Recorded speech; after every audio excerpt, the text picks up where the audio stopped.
Hello respected viewers, আজিৰ এই ভিডিওটো হে সকলৰ বাবে যি সকলে এটা চৰকাৰী চাকৰিৰ কাৰণে প্ৰিপাৰেচন কৰি আছে। আমাৰ যোৱাকালি APSC প্ৰিলিমছৰ ৰিজাল্ট ঘোষণা হল, গতিকে যি সকলে পাস কৰিল বা মেৰিট লিষ্টত নাম আহিল, কংগ্ৰেচুলেশ্যন টু দেম। মেইনছৰ কাৰণে যেহেতু কলিং আহিব, গতিকে মেইনছৰ কাৰণে কেনেকুৱা প্ৰিপাৰেচন কৰিব লাগিব, কি কিতাপ পঢ়িব লাগিব সেই সম্বন্ধে আজিৰ এই ভিডিওটোত আলোচনা কৰিম। লগতে অসমত হ'ব লগা যিকোনো এক্সামৰ কাৰণে আপোনালোকে কি কিতাপ পঢ়িব সেই কিতাপৰ নামবিলাক আজি কৈ দিম। সেই কিতাপ পঢ়িলে আপোনালোকে নিশ্চিতভাৱে সুফল পাব। এতিয়া আগবাঢ়িছো APSC মেইনছৰ কাৰণে আপোনালোকে এসএ যিখন পেপাৰ আছে, এসএ পেপাৰখনৰ বাবে আপোনালোকে প্ৰিভিয়াস ইয়াৰ যিমান কোৱেশ্চন আছে কোৱেশ্চন কেইটা কালেক্ট কৰিব আৰু প্ৰত্যেকটো কোৱেশ্চন ChatGPTক মাৰিব আৰু ধুনীয়াকৈ লেখাৰ প্ৰেক্টিস কৰিব। লগতে দিশা পাব্লিকেশনৰ এটা কিতাপ আছে, সেই কিতাপখন আপোনালোকে কিনি ল'ব। পুলকিত খাৰেৰ এটা কিতাপ আছে, সেই কিতাপখন আপোনালোকে এসএৰ কাৰণে কিনিলে ভাল হ'ব। নেক্সট আমি আগবাঢ়িছো GS paper 1 modern Indian history. Modern Indian হিষ্ট্ৰীৰ বাবে history of modern India Rajiv Ahir ছাৰৰ এটা কিতাপ আছে, সেইখন কিনিব। বিপিন চন্দ্ৰ ছাৰৰ ইণ্ডিয়াছ স্ট্ৰাগল ফৰ ইণ্ডিপেণ্ডেন্স নামৰ কিতাপটো আপোনালোকে কিনিলে বহুত ভাল ফল পাব। পোষ্ট ইণ্ডিপেণ্ডেন্স হিষ্ট্ৰী যদি আমি চাওঁ, ইণ্ডিয়া আফটাৰ ইণ্ডিপেণ্ডেন্স বিপিন চন্দ্ৰ।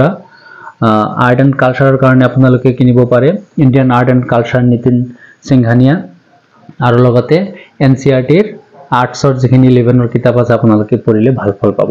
জিঅগ্ৰাফিৰ কাৰণে ৱৰ্ল্ড জিঅগ্ৰাফি বাই মজিদ হুছেইন, আৰু তেখেতৰ আৰু এটা কিতাপ আছে জিঅগ্ৰাফি অফ ইণ্ডিয়া, এইখন আপোনালোকে কিনিব পাৰে। লগতে অক্সফৰ্ড ষ্টুডেণ্ট এটলাছ যিটো আছে, এটলাছটো আপোনালোকে আৰি ল'ব লাগিব, ভালকৈ চাব লাগিব। প্ৰত্যেকটো দেশ, প্ৰত্যেকটো কাণ্ট্ৰি ক'ত কেনেকুৱা আছে, কোনটো অচিন ক'ত, কোনটো মাউণ্টেইন ৰেঞ্জ। নেক্সট সোসাইটিৰ কাৰণে আপোনালোকে NCERT 11 যিটো আৰ্টছৰ কিতাপ, সেইখন আপোনালোকে টেক্সট বুক পঢ়িব লাগিব। নেক্সট আগবাঢ়িছো জিএছ পেপাৰ 2 গভৰ্নেন্স পলিটি কনষ্টিটিউশ্যনৰ কাৰণে Indian polity by Laxmikanth, governance of India by Laxmikanth কিতাপখন আপোনালোকে। নেশ্যনেল ৰিলেশ্যনৰ কাৰণে আপোনালোকে নিউজ পেপাৰ আৰু ইউটিউব কম্পালচাৰী, নিউজ পেপাৰ আৰু ইউটিউব আপোনালোকে ৰেগুলাৰলি চাব লাগিব। আপোনালোকে এটা চেনেল আপোনালোকে চইচ কৰি ল'বকে ইণ্টাৰনেশ্যনেল ৰিলেশ্যনটো টপিকবিলাক চাই থাকিব।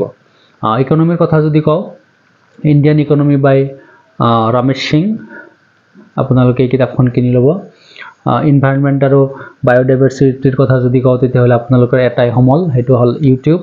ইউটিউবটো ভালদৰে চালে আপোনালোকে ইনভাইৰনমেণ্ট আৰু বায়'ডাইভাৰ্চিটিৰ বহুতো বস্তু তাতে উপলব্ধ আছে, পাই যাব। ছিকিউৰিটি এণ্ড ডিজাষ্টাৰ মেনেজমেণ্টৰ ক্ষেত্ৰত internal security of India disaster management by Syed Waqar Raja IPS, তেখেতৰ এই কিতাপখন আপোনালোকে কিনিব পাৰে। ইথিক্স ইণ্টিগ্ৰিটি এণ্ড এপ্টিটিউডৰ কাৰণে আপোনালোকে ইউটিউবত ভাল এটা চেনেল চিলেক্ট কৰি ল'ব। সেইমতে আপোনালোকে যদি প্ৰিপাৰেশ্যন লয় আপোনালোকে বহুত ভাল ফল পাব। নেক্সট আমি আগবাঢ়িছোঁ আমাৰ SI পৰীক্ষা হওক, ADRE হওক বা মেইনছেই হওক APSCৰ।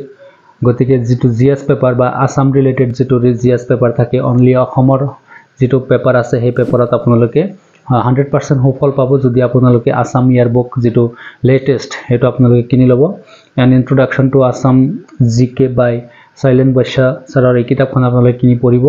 লগতে এটা আছামিজ পেপাৰ লগতে ইউটিউবৰ হেল্প লৈ আপোনালোকে প্ৰিপাৰেশ্যন কৰক, বহুতো ভাল ফল পাব। যিকোনো এক্সামে হওক, আছাম পুলিচ হওক, আছাম ফৰেষ্ট ডিপাৰ্টমেণ্ট হওক বা টেট হওক, যিকোনো এক্সামৰ ক্ষেত্ৰত এইবিলাক বস্তু খুবেই দৰকাৰী। গতিকে অলপ ৱাইড ৰেঞ্জত অলপ ভালকৈ যদি চাই আপোনালোকৰ APSCটো কামত লাগিব, আৰু হ'বলগীয়া যিকোনো আপকামিং এক্সামৰ কাৰণে আপোনালোকে এই কিতাপকেইটা পঢ়িলে বহুত সুফল পাব বুলি আশা কৰিলোঁ। এই চেনেলটোত বহুতো ভিডিঅ'বিলাক দিয়া আছে, চাকৰিৰ বহুত খবৰ দিয়া হয় এই চেনেলটোত, লগে লগে আপোনালোকে পাই যাব চেনেলটো যদি ছাবস্ক্ৰাইব কৰি থয়। আৰু যদি ভিডিঅ'টো ভাল লাগে কাইণ্ডলি শ্বেয়াৰ কৰি সকলোকে চোৱাৰ কাৰণে সুবিধা কৰি দিব। আজিৰ ভিডিঅ'ত ইমানেই। থেংকছ ফৰ ৱাচিং।